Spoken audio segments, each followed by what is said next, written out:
ऐसे भी होंगे जो जय नहीं बोलते हैं। बोलो हनुमान जी महाराज की। अब इतने तो पाप आ ही नहीं सकते, सब जय बोल रहे हैं। और जो जय नहीं बोले उनके मुंह पे को बैठ जाए पाप। तो अपन को पाप नहीं चाहने ना, क्या चाहने? पुण्य।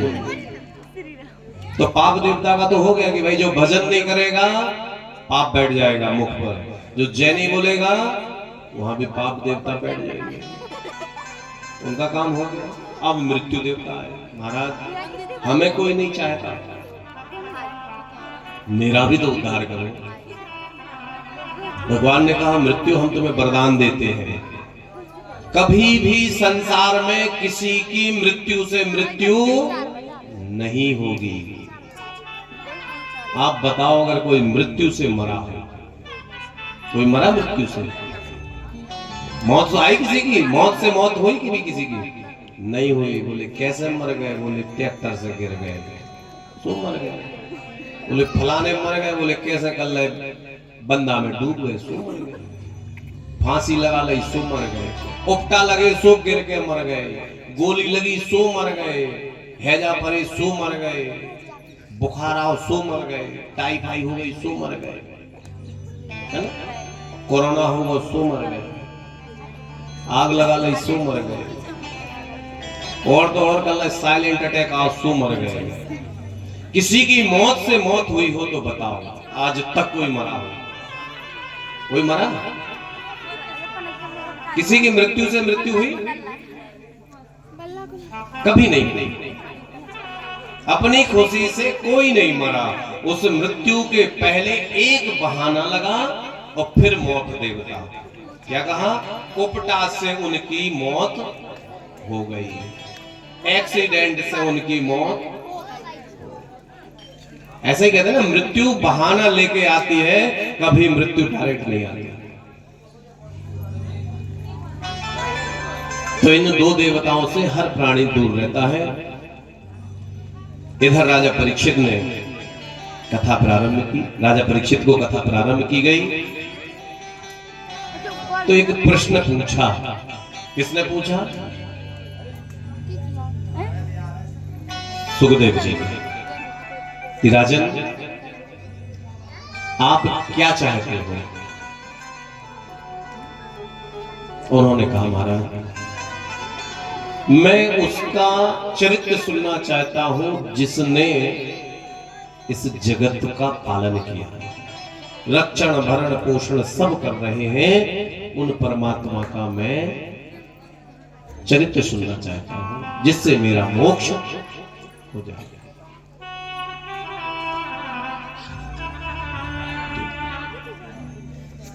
सुखदेव जी ने कहा राजन आपका प्रश्न उत्तम, और कुछ जिज्ञासा? हाँ महाराज हम जानना चाहते हैं कि भगवान कब कब आए, कैसे कैसे आए और क्यों आए। इस धरा पर भगवान का क्या काम था? उन्होंने कहा उत्तम। कहते हैं एकदा समयी ऋषिया सौन का दया ब्रह्मा चतुर्पुत्रस्य मनशः वैकुंठागतः। एक समय सौनक ऋषि ब्रह्मा के मानस पुत्रों वैकुंठ में भगवान विष्णु के दर्शन की इच्छा से गए।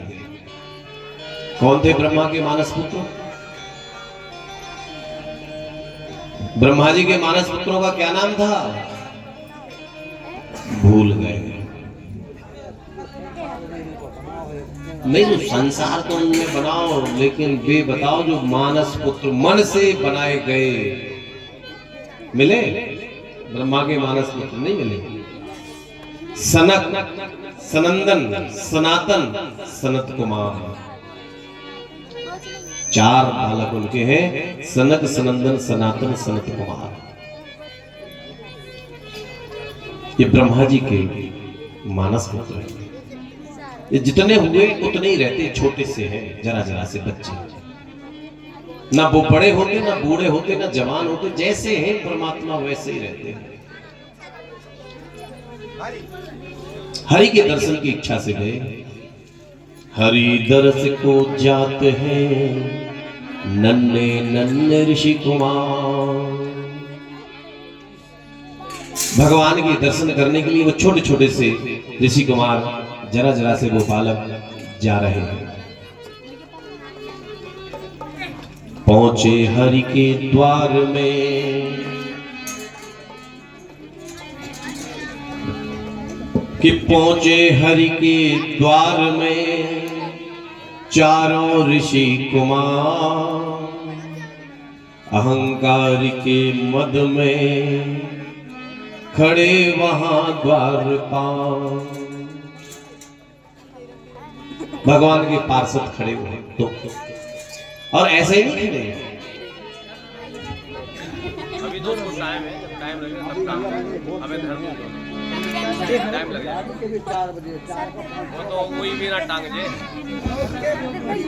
भगवान के द्वारपाल खड़े हैं पार्षद। अब भगवान के पार्षद है, कोई साधारण थोड़ी होगी।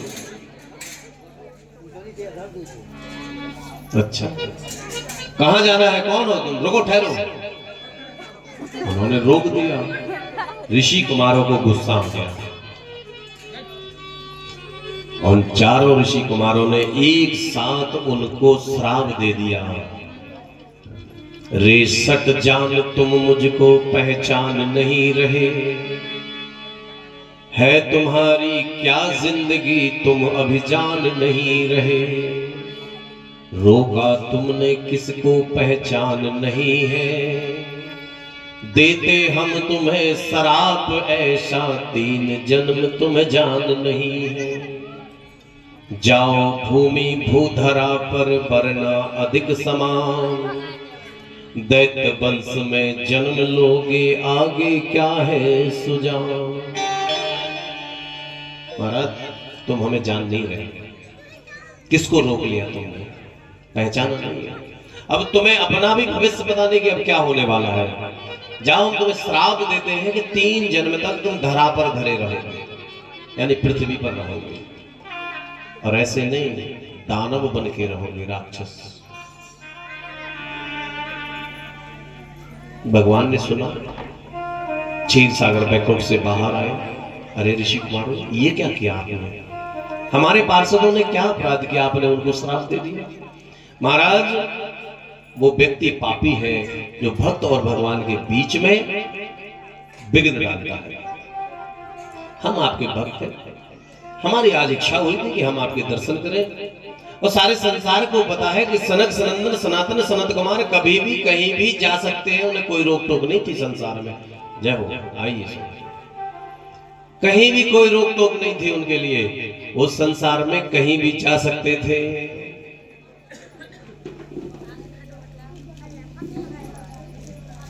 ऐसे महाराज उनको रोक दिया।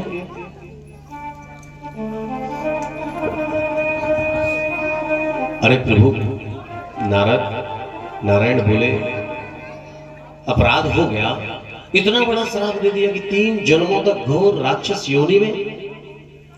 अब बोले संत की वाणी है तो सत्य हो गए। इनका हम कोई उपाय दे सकते हैं, कोई उपाय बताओ, कैसे इनका मोक्ष होगा, कैसे इनका उद्धार होगा। उन्होंने कहा प्रभु इनका उद्धार आप ही करेंगे। सनक सनंदन सनत कुमारों ने कहा महाराज मैं तो जा रहा हूं, अब आगे का काम आप देखें। वो द्वारपाल बेचारे भगवान के चरणों में पड़ गए। प्रभु पूरा जीवन मैंने आपकी सेवा में लगाया, और आज ऐसा क्या अपराध हो गया हमसे कि हमें 3 जन्मों तक घोर राक्षस योनि में जन्म लेना पड़े। हे परमात्मा, इसका तो कोई उपाय करो, उद्धार करो मेरा। भगवान ने उन दोनों पार्षदों को उठाया, धैर्य रखे। जब जब जिस जिस जन्म में तुम राक्षस योनि में जाओगे, मैं अवतार लेकर तुम्हारा उद्धार करने आऊंगा। जाओ जाओ जाओ। क्या नाम था भगवान के पार्षदों का?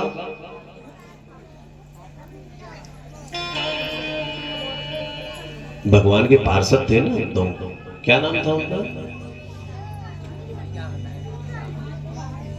नहीं है। अब जब रिया को पता नहीं है तो फिर को पता नहीं है। आइए सौरभ गोस्वामी जी,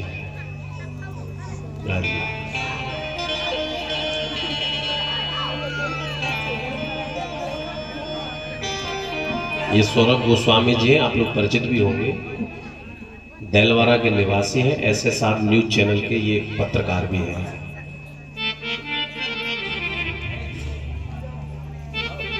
बोलो राधे राधे।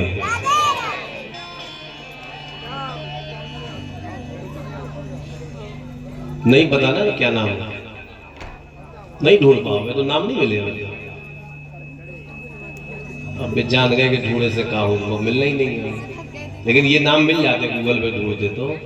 भगवान के पार्षदों का नाम था जय और विजय। जय और विजय भगवान नारायण के पार्षद। 3 जन्मों तक उन्हें घोर राक्षस होना है। तो पहला जन्म उनका कौन सा हुआ पता है? नहीं पता है। पहला जन्म उन राक्षसों जो योनि पाई पार्षदों की कौन सा था? नहीं पता ना? हिरण्याक्ष और हिरण्यकश्यप पहला जन्म हुआ। बहुत घनघोर राक्षस हुए, बड़े विकट राक्षस थे हिरण्याक्ष और हिरण्यकश्यप। भगवान ने अवतार लिया फिर इसलिए। कौन सा अवतार लिया?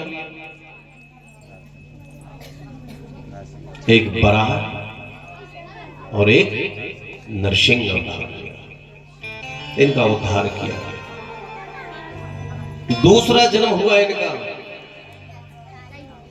रावण और कुंभकर्ण।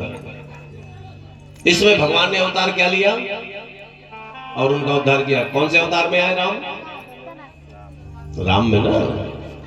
राम अवतार में राम जी आए, विष्णु के रूप थे, अंश राम के थे और विष्णु के अंश थे, दोनों एक ही थे, उनका उद्धार किया। तीसरा जन्म कौन सा हुआ उन पार्षदों का पता है किसी को? सब लोगों को यही पता है कि कंस, लेकिन यहां कंस नहीं है। भागवत में स्पष्ट लिखा है, पुराणों में शास्त्रों में वर्णन है कि कंस जय विजय का अंश नहीं थे। दंतवक्र और शिशुपाल, दंतवक्र और शिशुपाल। शिशुपाल को तो सब जानते हैं, उसकी तो बारात भी आपके गांव में रुकी थी, ऐसा शास्त्रों में वर्णन है।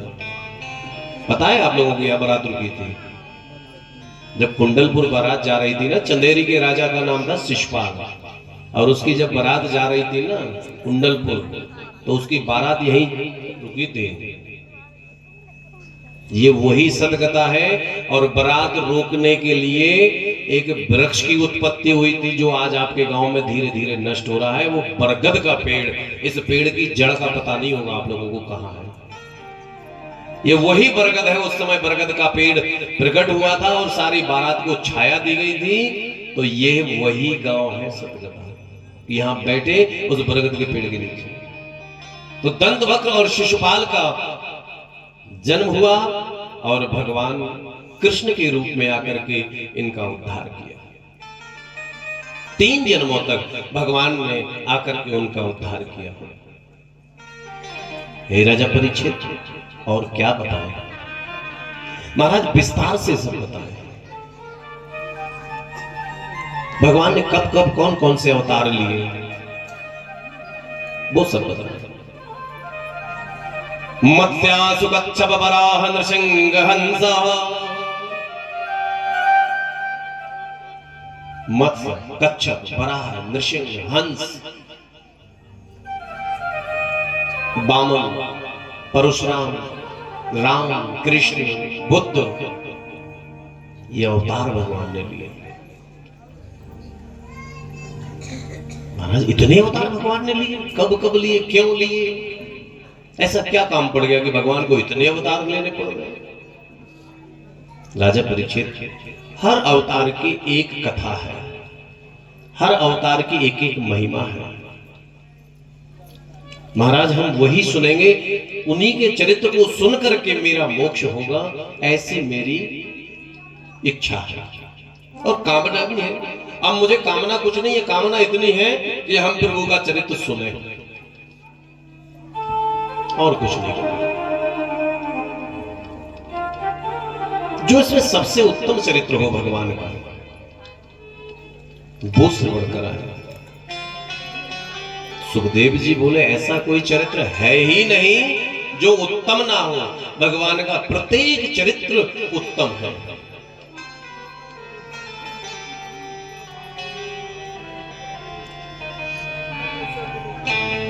भगवान की हर कथा उत्तम होती है, हर चरित्र उत्तम होता है, हर अवतार भी उत्तम होता है।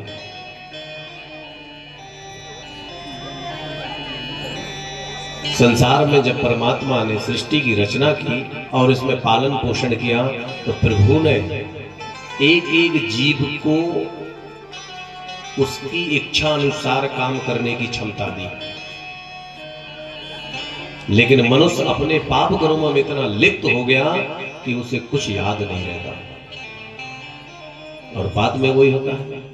सब संसार की माया झूठी है। कहा ना कि माता पिता पुत्र पत्नी, कि माता पिता पुत्र पत्नी, नाते सब जीते जी। माता पिता पुत्र भाई बंधु, ये कब कितना रिश्ता है इनसे, कि माता पिता पुत्र पत्नी, नाते सब जीते जी। ये नाते जब तक है, जब तक हम जिंदा हैं। हम जिंदा हैं तो हमारा पुत्र कहेगा ये हमारे पिता है, हमारा भाई कहेगा ये हमारे भाई, हमारी माता कहेगी हमारा पुत्र है, हमारा पिता कहेगा ये पुत्र है, भाई बंधु है। आप लोग भी कहोगे ये पंडित जी हैं। और जब जय सिया राम हो गई तो नाते सब जीते जी। इसलिए संसार में माया में मत पड़ो, उतना ही कमाओ, उतना ही रखो जो ईश्वर हमें हमारे परिवार का पालन पोषण करे। तो कहा ना, साईं मुझे इतना दीजिए जामे कुटुंब समाए, मैं भी भूखा ना रहूं और साधु भूखा ना जाए। इसलिए संसार में उतनी ही अभिलाषा, उतनी भी कामना रखनी चाहिए, उतनी ही जिज्ञासा रखना चाहिए, और उतना ही रखो। व्यर्थ का क्यों पड़ा रहे, इतना पड़ा था, कोई मतलब नहीं। तो कहने वाले ने गलत नहीं कहा कि माता पिता पुत्र पत्नी, नाते सब जीते जी। दूसरा, इतना जोड़ दो आप, 4-4, 5-5, 6-6 गाड़ी घोड़ा, मकान, प्लाट, खेत खलियान, फसल, बच्चे, बहू, नाती पोता सब जोड़ लिया, लेकिन एक दिन क्या होगा? संसार में क्या है कि चला लक्ष्मी चला प्राणा, चला लक्ष्मी चला प्राणा, चला जीवे मन मंदरे, वो चला चला ही संसारे धर्म एको निश्चला। चला लक्ष्मी, जो पैसा आज आपके पास है वो कल हमारे पास आ जाएगा, परसों इनके पास चला जाएगा, नरसों किसी और के पास चला जाएगा।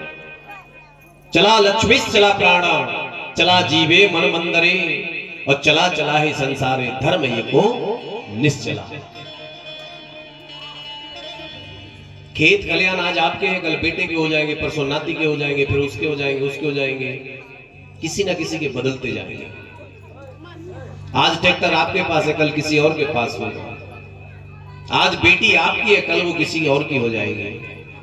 तो परिवार बदल जाता है, संस्कार बदल जाते हैं। क्या नहीं जाएगा, नहीं बदलेगा तो क्या? धर्म एको निश्चला। धर्म एक ऐसा है जो निश्चल है, वो कभी नहीं मिटेगा। दो चीजों का कभी बंटवारा नहीं हो सकता है और ना कोई बांट सकता है। पता है वो कौन सी है दो चीजें? ज्ञान और धर्म। आपका ज्ञान कोई नहीं बांट पाएगा। जो ज्ञान आपके पास है वो आपके पास रहेगा। जो धर्म आप करोगे वो धर्म आपका रहेगा। धर्म करता क्या है? लोग कहते धर्म क्यों कर रहे हो? धर्म करने से क्या होता है पता है आप लोगों को? पता है? धर्मेण हन्यते व्याधि, व्याधि हन्यते जरा, जरा हन्यते रोगो, रोग हन्यते सदागतः।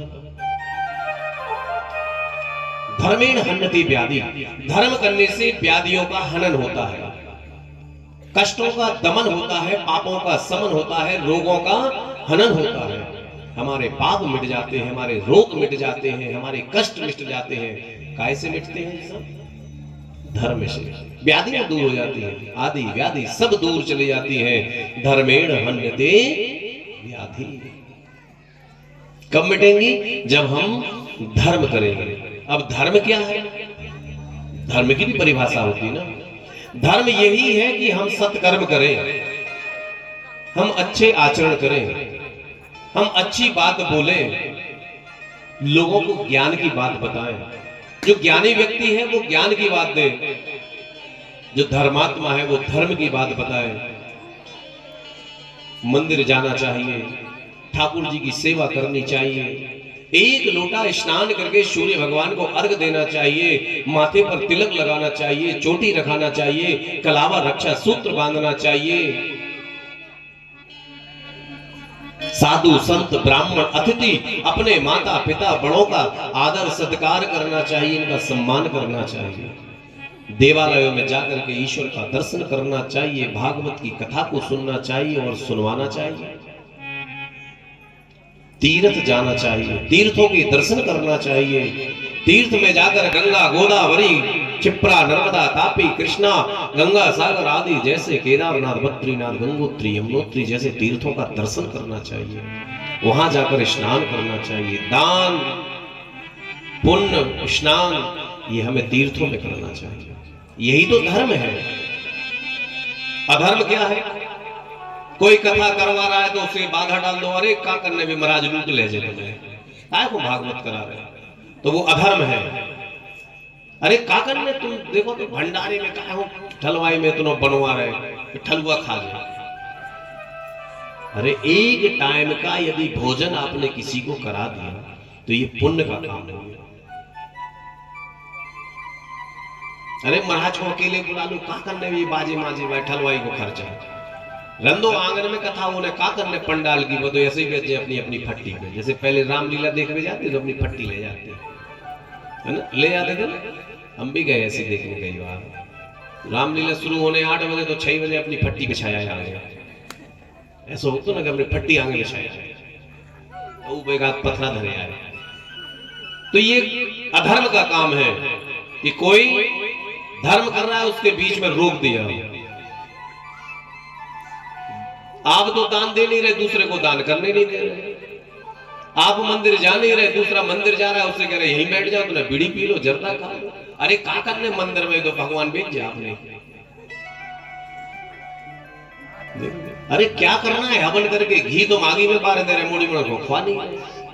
दूध शंकर जी को चढ़ा दे रहे हो, देखो तो भर भर के लोटा चढ़ा रहे दूध। अरे मोड़ी मोड़ को ओट के पियाओ जी में ताकत है। क्या मतलब दूध की बर्बादी कर रहे हो? तिली जवा चावल शक्कर घी तुम आगी में बांध रहे हो। ऐसे लोग कहते हैं तो वो पाप है। यानी खुद तो कर नहीं रहे, दूसरों को करने नहीं दे रहे, तो ये पाप है ना। तो पाप ऐसे ही हो जाता है। दूसरों को धर्म करने से रोकने वाला व्यक्ति भी पापी होता है, और दूसरे को धर्म के लिए प्रेरित करने वाला भी धर्मात्मा होता है। यदि कोई कुछ नहीं कराता उससे जाके कहो कि तुम कथा बचवाओ, तुम मंदिर जाओ, तुम गंगा जी में स्नान करो, तुम तीर्थ में करो, तुम दान दो, तुम गौ सेवा करो, तुम गायों को भोजन दो, साधु संतों की तुम सेवा करो, 2 अगरबत्ती लगाओ। तो जो बता रहा है उसको करो, तो उसको भी महापुण्य की फल की प्राप्ति होती है।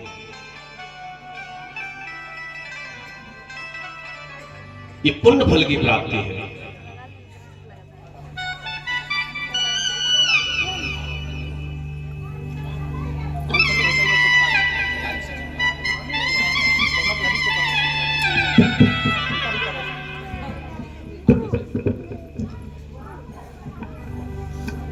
बोलो राधे राधे। आओ दादा, आप तो अबीर कर रही है पुण्य है?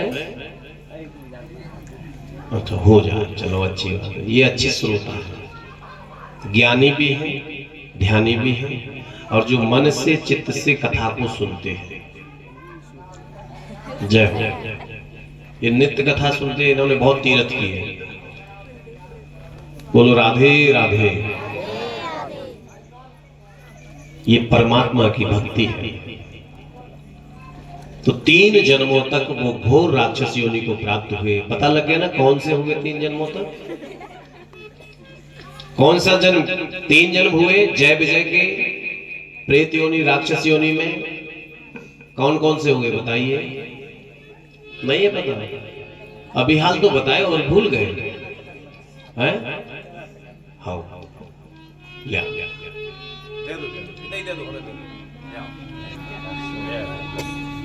ठीक है जाओ।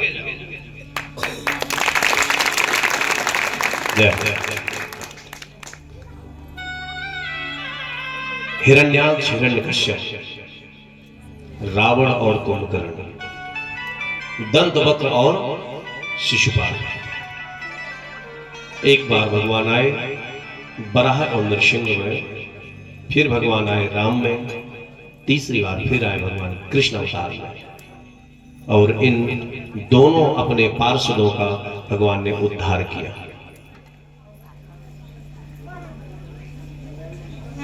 ऐसे ही भगवान कथा करते हैं।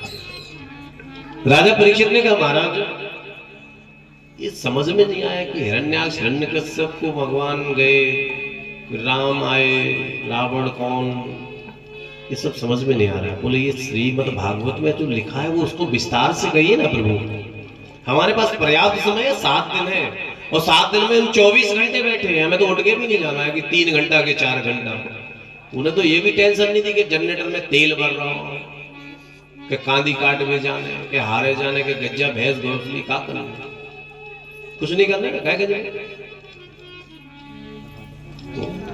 अब बात भाई यजमान है ना हमारे, तो यजमानों को भी देखना है। हमारे एक और यजमान है, वो कहाँ गए आज? फिर नहीं दिख रहे। अबे तो दिखा रहे थे, आरती कर रहे थे। अब जान गए होंगे सब जने की को नाम ले रहे हैं, है ना? पुराने यजमान हल्के हैं, हल्के बैठे हैं। हाथ तो बढ़िया कथा सुनो हल्के। ये भी एक पुण्य हो जाता है। कभी कभी कोई धर्म का काम हो ना, आपने सुना होगा कि कथा होती है कहीं, रामायण होती है कहीं, यज्ञ होता है कहीं, तो लोग वहां दान देने आ जाते हैं, आते ना। अब कोई आया तो उन्होंने कह दिया 20 रुपया फलाने फलाने दाऊ भागवत जी को दान स्वरूप प्रदान करते हैं, और उन्होंने कह दिया 100 रुपया फलाने दाऊ भागवत जी को अर्पण करते हैं। यजमान के हल्के भाई 50 रुपया भागवत जी को चढ़ाते हैं। ऐसा नाम बोल जाता है ना, तो ये एक पुण्य होता है, तो लोग नाम बोल देते हैं। क्योंकि कथा के बीच में, मंत्रों के बीच में आपका नाम लिया गया, तो ईश्वर तो वो सब लिख रहा है ना कि कथा के बीच में फलाने व्यक्ति का नाम भी आया।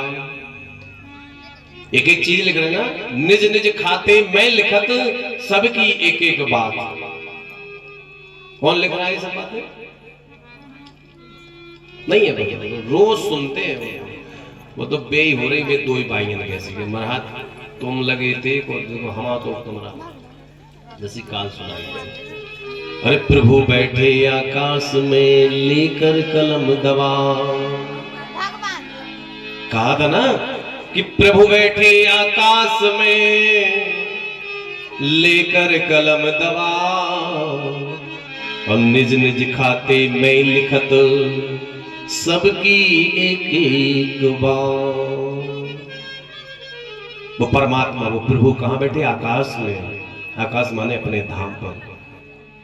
वहां से एक एक बात लिख रहे हैं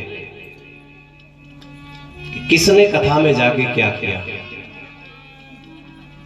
किसने कथा सुनी, किसने भजन किया, किसने जयकारा लगाई, किसने दान किया, किसने आरती की, किसने आरती में दक्षिणा चढ़ाई, किसने आरती में से उठाई, किने क्या करा, वो सब लिख रहा है। निज निज खाते में लिखत सबकी एक एक बात। पंडित जी ने आज कथा में अच्छी बात कही तो इनका पुण्य बढ़ गया, पंडित जी ने आज कथा में गलत बात कही तो इनका पाप भी हो गया। ऐसा नहीं कि कथा कहने वाले को पाप नहीं लगता है, उनको भी पाप लग जाता है। गलत बात बोलेंगे तो पाप लगेगा, वो गलत बात आप सुनेंगे तो आपको भी पाप लगेगा, क्योंकि हमें पता ही नहीं है ना कि जो व्यासपीठ पर बैठे हैं वो जो कह रहे हैं हम उसी बात को सत्य मान लेते हैं। ऐसा नहीं कि जो व्यासपीठ पर जो बैठे हैं हमेशा वो सत्य ही बोलते हैं। बहुत से लोग ऐसा करते हैं, मनोरंजन के तौर पे आके व्यासपीठ से कभी भी कुछ भी बोल देते हैं। व्यासपीठ की एक मर्यादा होती है, इसे व्यासपीठ कहते हैं। तखत लगाया, भागवत जी रखी है, इस पर एक ब्राह्मण को बिठाला जाता है, उन्हें व्यास के रूप में देखा जाता है और भागवत की कथा करते हैं। यदि व्यास जी भागवत जी की पीठ पर बैठे हैं, व्यास गद्दी पर, वहां से कोई अमर्यादित शब्द बोलते हैं, कोई गलत बात बोलते हैं, तो उसका दोष भी कथा व्यास को लगता है। कोई गलत उपदेश आपको देंगे तो उसका दोष भी उन ब्राह्मण देवता को लगता है। व्यास जी का परम कर्तव्य है कि आपको ऊंचे आसन पर बैठाला। लोगों ने ऊंची आसन होती व्यास जी की, उस पे क्यों बैठाला? इसलिए कि वेद व्यास के रूप में हम आपकी पूजा कर रहे और आप हमें सत चित आनंद परमात्मा के बारे में बताएं। सच्चिदानंद रूपायो विश्वोत्पत्त्यादि हेतवे तापत्रय विनाशाय श्री कृष्णाय वयं नमः। क्यों बिठाला व्यास को? व्यास के रूप में पंडित जी को क्यों बिठाला? इसलिए बिठाला कि वो आपको अच्छी बात बताएं, परमात्मा के बारे में बताएं कि नारायण कौन है, विष्णु कौन है, वही बताएंगे ना। सच्ची सच्ची बात बोलने वाला ही व्यास होता है।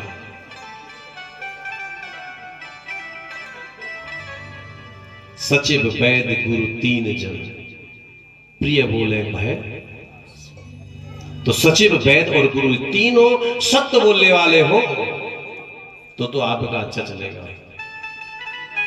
अब पता चलेगा महाराज सासी कह रहे, अरे भैया महाराज तुम्हें कहा सत्य बोलने वाला हमेशा व्यक्ति बुरा होता है, लेकिन बोलता वो सत्य है, और जो सत्य को स्वीकार कर लेता है संसार का सबसे श्रेष्ठ प्राणी वही होता है। हमसे गलती होगी भाई। तो यही राजा परीक्षित कह रहे हैं कि महाराज हमें आप उस परमात्मा के बारे में बताओ कि परमात्मा ने क्या क्या लीलाएं की, हम उसको सुने, उसको देखें, उसको समझें। आपने बता दिया ना कि हरि व्यापक सर्वत्र समाना प्रेम प्रगट हो। ऐसे नहीं है, सर्वत्र है, यहां भी परमात्मा का पास है। आज आप इस आंगन में बैठे, इस पंडाल में बैठे, भागवत जी के सामने आप लोग हमें देख रहे, भगवान देख रहे, हम आपको देख रहे, और यही दृश्य आपको 20 तारीख तक दिखाई देगा। फिर 21 तारीख को सुबह इस आंगन में आना, तब देख ले। क्या ऐसा आनंद की अनुभूति होगी आपको? नहीं होगी ना। क्यों नहीं होगी? फिर हमें लगेगा कि यहां से ईश्वर तत्व चला गया। अभी कितना अच्छा लग रहा है, इसमें लग रहा है ना अच्छा कि हाँ ठाकुर जी हैं, भागवत जी हैं, धर्म चर्चा हो रही है, श्रोता बंधु के रूप में हमारा घर परिवार सब बैठा हुआ है। यही भगवान की माया है। जो दिखता है वो होता नहीं है, जो दिखता है वो होता नहीं है, वो जो होता नहीं है वो कभी दिखता नहीं है।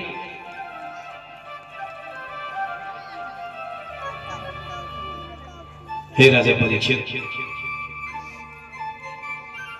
भक्त भगवंत चतुर्नार बपुए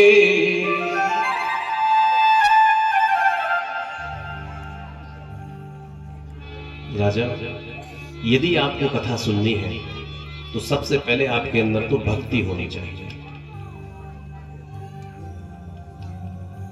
भगवान के प्रति आपका आस्था होनी चाहिए।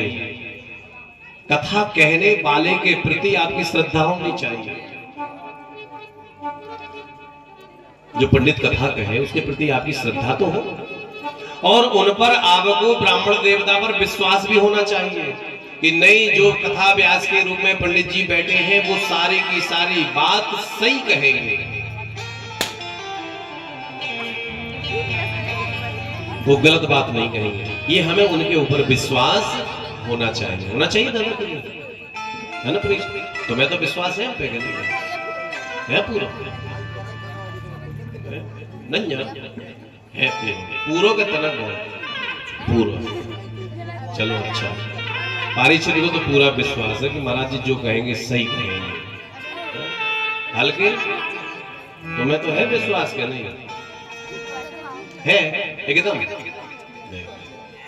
हल्के तो ऐसे आएंगे आंख मूंछ के कह देंगे हाँ महाराज हमारे, है ना। भक्त यूं ही नहीं तर जाते उस राम नाम को लेकर, सौंप देते हैं जीवन अपना उन राम नाम को देकर। भक्त ने गया और कहा क्या है, मेरी नौका भी इसी में पड़ी है भारत, कौन तारेगा। सब कुछ उस प्रभु से आप लगन लगा लो तो आपको कोई कष्ट नहीं होगा। उस परमात्मा के प्रति आपकी लगन होनी चाहिए। और जब हम बैठ जाते हैं तो परमात्मा से जब लगन लग जाए ना, तो हमें संसार में कुछ याद नहीं रहता, केवल एक ही रहता है, लगन। कि लगन तुमसे, उस परमात्मा से लगन तो लगा कि लगन तुमसे लगा बैठे, कि लगन तुमसे लगा बैठे, जो होगा देखा जाएगा। लगन तुमसे लगा बैठे, लगन तुमसे लगा बैठे, जो होगा देखा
याद करते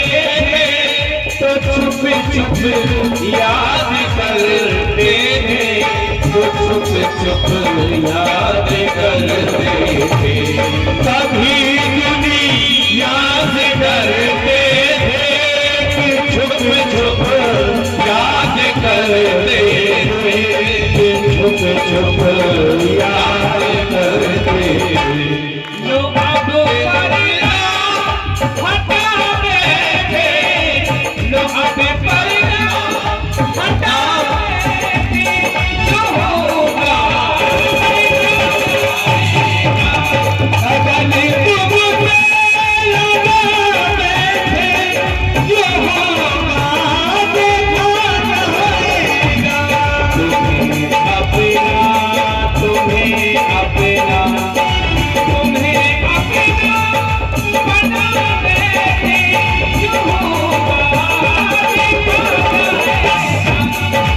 तुम्हें अपना बना बैठे, जो होगा देखा जाएगा।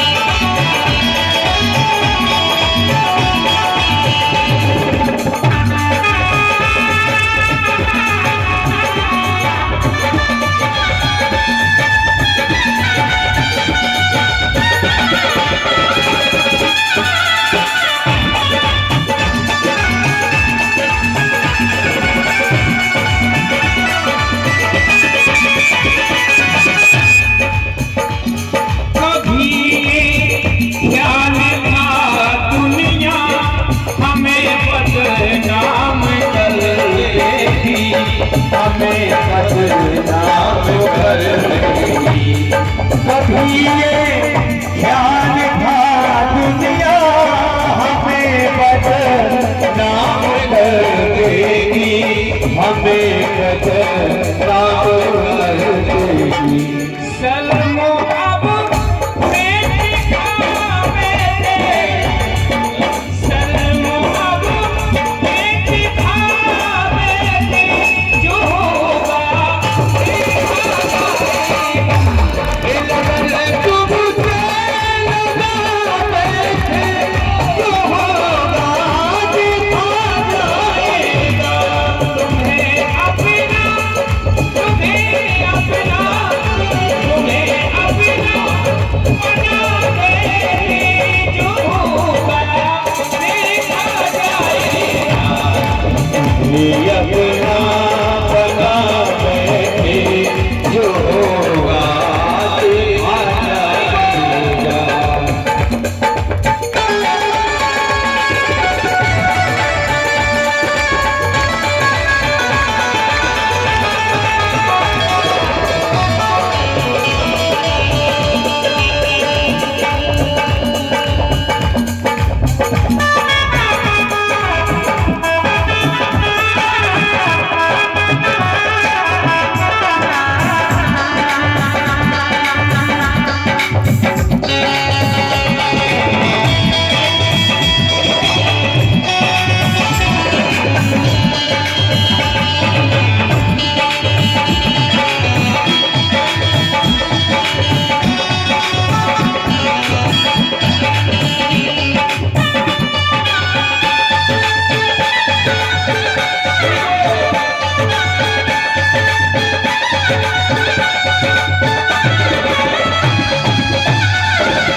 दीवाने बन गए तेरे, तुम दुनिया से क्या मतलब, अब दुनिया से क्या मतलब। लगन प्रभु से लगन प्रभु से लगन प्रभु से लगा बैठे, जो होगा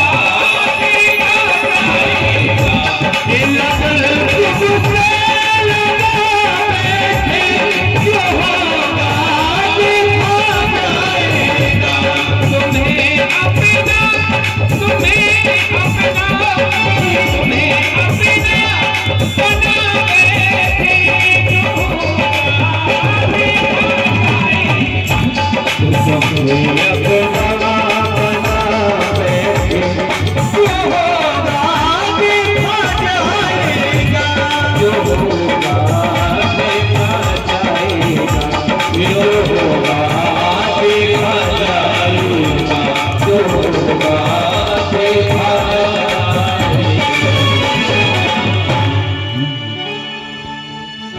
बोलो वृंदावन बिहारी लाल की राजा परीक्षित ने यही कह दिया कि लगन तुमसे लगा बैठे, जो होगा देखा जाएगा।